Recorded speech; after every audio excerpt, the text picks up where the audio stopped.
Hello, I'm Bruce Yeany, and today in Homemade Science, we're going to look at supersizing a simple demonstration called the ring and the chain trick.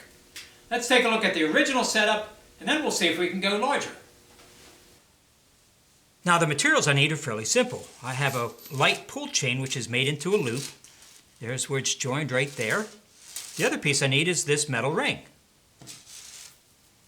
Now I'll hold that chain nice and wide, and I'll take the ring and simply slide it up over the chain and release it, and the ring gets caught inside the chain. Let's see that again. Here's my chain, here's the ring, and release it, and there it is.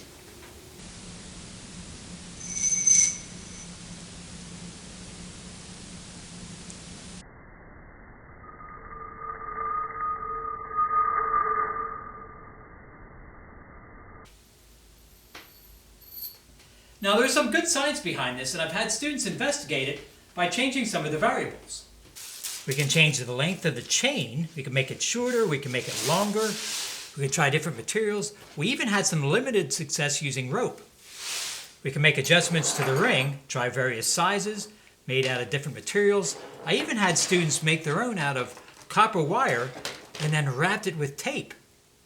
Now I hope you'll try this for yourselves. But to better understand the behavior and the science concepts behind it, I thought it might be fun to go larger.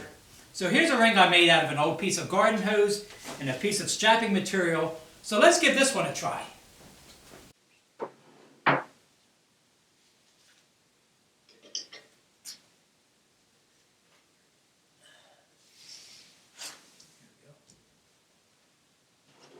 Take the ring and put the loop through it. And I release it. There it goes. Let's see that again.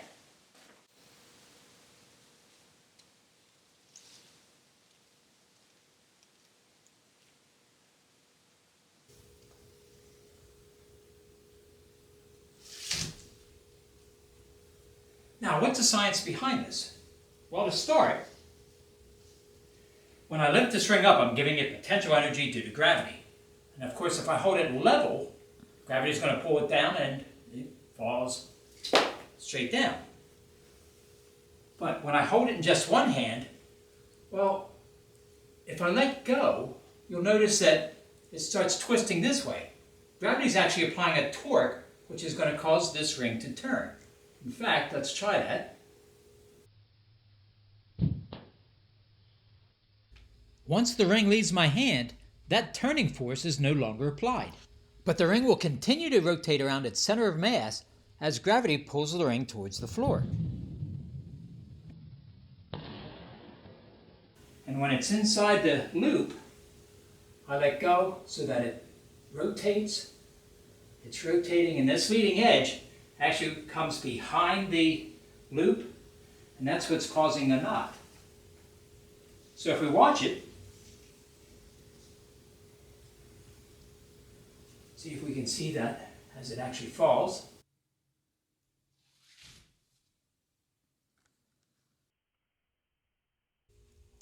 Through the loop, and there's the knot. The ring must have enough mass that it continues to rotate through the loop even after making contact.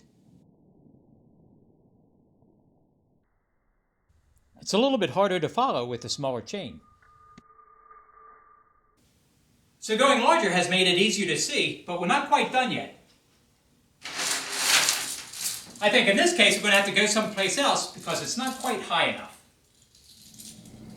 Alright, we're going to try this one more time. In this case I have 30 feet of plastic chain and this loop made out of plastic pipe that's filled with sand. And we're going to try it from up there. And let's go see if this works.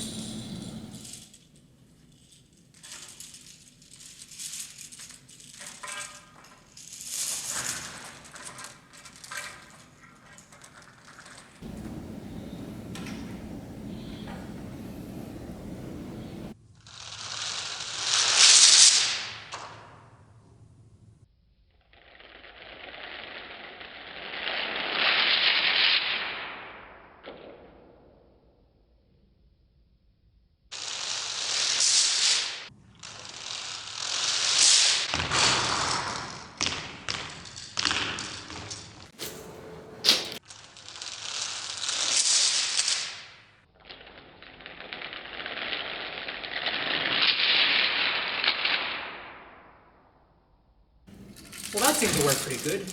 Large or small, I hope this is something you try. Thank you for watching, and come back and see me again. Okay, bye.